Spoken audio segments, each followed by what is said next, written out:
என்னங்க, என்ன ஆச்சு? துளசி, ஏதாவது பிரச்சனையாமா? பிரச்சனை எல்லாம் ஒண்ணும் இல்ல அத்தை. ஊருக்கு போயிருந்தோம்ல, அப்ப சொத்தெல்லாம் உங்க புள்ள பேர் மேல எழுதி வைக்கணும்னு சொன்னாங்க. நானும் சரின்னு போனேன். அப்பா பத்திர ஆபீஸ்க்கே வந்து சண்டைய போட்டு வேணான்னு பூட்டியாந்துட்டாரு. அது ஏதோ மதனியும் அவங்களும் சேர்ந்து என்ன ஏமாத்துறாங்கன்னு அப்பா சண்டை போட்டு இப்ப மதனிய விட்டு கிளம்ப சொல்லுதாக. அவங்க கிளம்பிட்டு இருக்காக, நான் தடுத்துட்டு இருக்கேன்.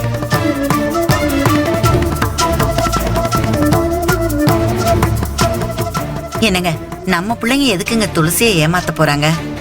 உனக்கு இவங்களை பத்தி எதுவும் தெரியாது. ஆரம்பத்துல இருந்தே நான் பாத்துக்கிட்டு இருக்கேன். ஓவரா போயிட்டு இருக்காங்க. போய்தான் ஆகணும்.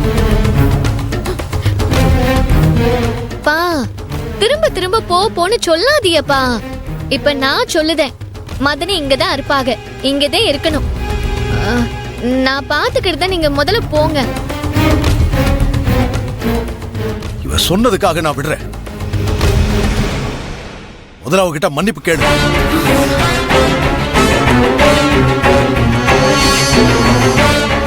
மன்னிப்பு கேடு. என்ன பாக்குற? அவ உன்னை ஈஸியா மன்னிச்சிடலாம். ஆனா அது உனக்கு தெரியணும் இல்ல? கேளு. மன்னிச்சிருமா, இனிமே இப்படி எல்லாம் செய்ய மாட்டேன்னு அவகிட்ட கேளு. அவ சொல்லட்டும். அதுக்கப்புறம் நீ இந்த வீட்டுல இருக்கலாம். நான் அப்படியே கிளம்பு.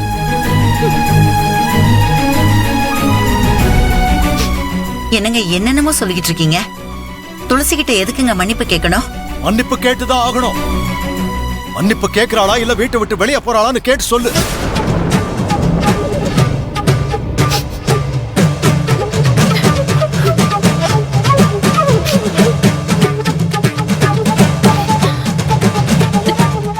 மன்னிப்பு கேக்குறப்பா. என்னப்பா, என்கிட்ட போய் மதனிய மன்னிப்பு கேட்க சொல்லுதிய? அதெல்லாம் வேணாம் மதனி, நீங்க முதல்ல பேசாம இருங்க. இல்ல துளசி, என்ன மன்னிச்சிரு. மதனி, அப்பாக்கு தெரியாம நான் உன்கிட்ட அப்படி நடந்துக்கிட்டது. மன்னிப்பெல்லாம் கேட்காதீய மதனி. இனிமே நான் உன்கிட்ட அப்படி நடந்துக்க மாட்டேன், என்ன மன்னிச்சிரு. அப்பா, அதான் மன்னிப்பு கேட்டுட்டாகல, இன்னும் அவங்கள நீங்க சங்கடப்படுத்தாதீங்க. நீங்க முதல்ல போங்க, நான் மதனி கிட்ட பேசிக்கிடுதேன்.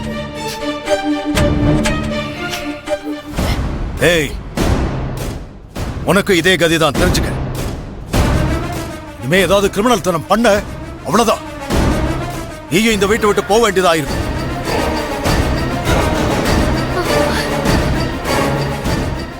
என்னங்க நீங்க புள்ளைய போய் ஏதேதோ பேசிட்டு இருக்கீங்க? அவனுக்கும் லதாவுக்கும் மட்டும் இல்ல, உங்க எல்லாருக்கும் சொல்றேன். உங்க பேச்ச கேட்டு வீட்டுல இருக்கணும்னா இருங்க, இல்லனா எல்லாரும் வெளியே போங்க.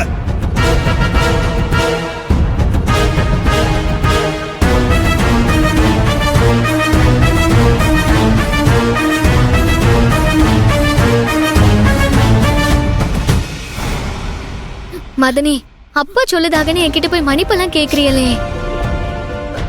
இல்ல துளசி, நான் செஞ்சது தப்புதானே. மதனி, நீங்க பேசாம இருங்க.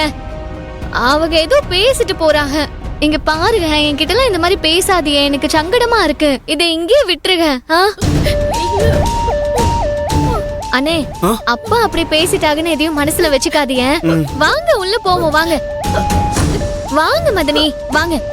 எப்படியோ போங்க. வாங்க அம்மா.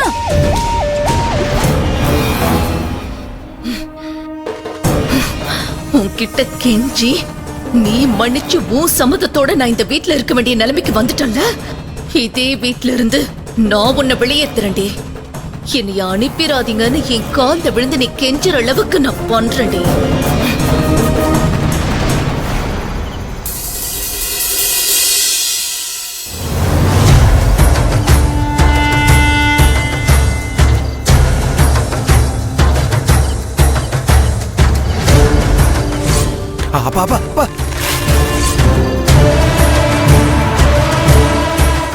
இனிமே ஏதாவது கிரிமினல் தனம் பண்ண அவ்வளவுதான்.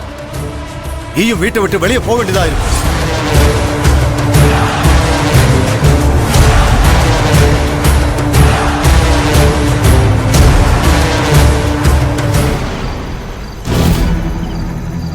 என்னடா அப்பா அப்படி பேசுறாரே, என்ன பண்றதுன்னு யோசிச்சுட்டு இருக்கியா? வர வர அப்பா ஓவரா பண்றாருக்கா. அவரை மீறி நான் பெரிய ஆள் ஆயிடக்கூடாதுன்னு நினைச்சிட்டு இருக்காருன்னு நினைக்கிறேன். ஆமாண்டா, உன்னையும் என்னையும் அவர் எதிரி மாதிரி தாண்டா பாத்துட்டு இருக்காரு. ஏன் பொண்டாடி சொத்தை எழுதி வாங்க கூடாதுன்னு சொல்றதுக்கு இவர் யாருக்கா? என்ன வெளியே போக சொல்றாரு? துளசியை கூட்டு நான் வெளியே போயிட்டா இவர் என்னக்கா பண்ணுவாரு?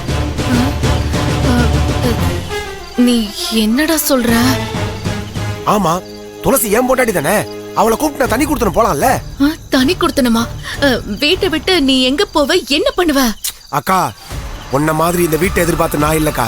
நான் தனி கொடுத்துன போறேன். அவர் துளசி கிட்ட சத்தியம் வாங்கிட்டா என்னால எதுவும் பண்ண முடியாதுன்னு நினைக்கிறாரா?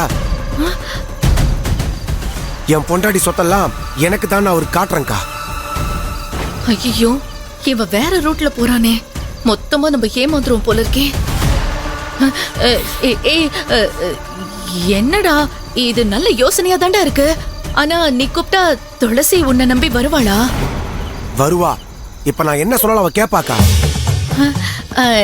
கேப்பாடா, நீ கூப்பிட்ட உன் பொண்டாட்டியும் வருவா. ஆனா இப்ப அவ சிதம்பரத்தோட மருமக. அவரு வேற அவளை மகன்னு சொல்லி உருகிட்டு இருக்காரு. அவளுக்கு அதுதானே பெருசா தெரியும். அவரை விட எனக்கு பெருசா டிராமா பண்ண தெரியும்க்கா. நானும் அவரான்னு துளசியை முடிவு பண்ண வைக்கிறேன். டேய், கண்டிப்பா அவ வரமாட்டா. ஆனா உன்கிட்ட அவ கெஞ்சி கதறி நம்ம இங்கே இருக்கலாம்னு சொல்லுவாளே தவிர உன் கூட அவ கிளம்பி வர போறதே கிடையாது. வரலன்னா அவளுக்கும் வச்சுக்கிறேன்க்கா. டேய் வேணாண்டா, தேவையில்லாத பிரச்சனை பண்ணாத. இது இப்படியே ஆற போடு, கொஞ்ச நாள் கழிச்சு பாத்துக்கலாம்டா. அக்கா, எல்லாத்தையும் பார்க்க வேண்டிய நேரம் வந்துருச்சுக்கா. நான் அவளை தனியா கூட்டு போயிட்டேன்னா அவ சொத்து மேல இங்க இருக்கிற யாருக்கும் உரிமை கிடையாது. உன் அப்பா, உன் அம்மா, தங்கச்சின்னு எல்லாருமே நடுத்தருல தான் நிக்கணும். நீ அவங்களுக்கு சப்போர்ட் பண்ணேன்னா நீ அவங்க கூட சேர்ந்து ரோட்ல தான் நிக்கணும். டேய், இங்க பாரு தனுஷ், நீ நினைக்கிற மாதிரிலாம் நடக்கிறது ரொம்ப கஷ்டம். அப்பாக்கு இது எல்லாமே தெரிஞ்சதுன்னா இந்த நிமிஷமே உன்னை வீட்டை விட்டு வெளியில அனுப்பிடுவாரு. அதுக்கப்புறமா எதுவுமே பண்ண முடியாதுடா. அத நான் பாத்துக்கிறேன். இப்பவே போய் நான் துளசிகிட்ட பேசுறேன். டேய் தனுஷ், நில்லு. என்னவ இப்படி பண்றான்? நாம ஒரு பிளான் போட்டா இவன் வேற மாதிரி ஒரு பிளான் பண்றான். இப்ப என்ன நடக்க போகுதுன்னு தெரியல. பாட்டி, உன் பேத்திக்கிட்ட கல்லடக்குறிச்சி தவசி புள்ள இருக்காருல, அவரே தோத்து போயிடுவாரு. என்ன அருமையா சமைக்கிறாள். இல்ல, அவ சமையலுக்காகவே இங்கனே எங்கேயாவது ஜோலிய பாத்துக்கிட்டு நான் இங்கே பாடுபட்டு கிடக்கலான்னு பாக்குதேன். ஏல காத்தாய் மவன, இந்த பார்ல நாக்கு ருச்சி பார்த்தா பொழப்பு கெட்டு போயிடும்ல. வாய கட்டுப்படுத்தினாதே மத்தவங்க முன்னாடி வாழ்ந்து காட்ட முடியும். ஏன்டா, தின்னது போக மிச்சம் இருந்தா போதாதா? வாய கட்டி வயித்த கட்டி நான் என்னத்தை சேர்த்து வைக்க போகுதேன்? போல தின்னுகட்ட பயல.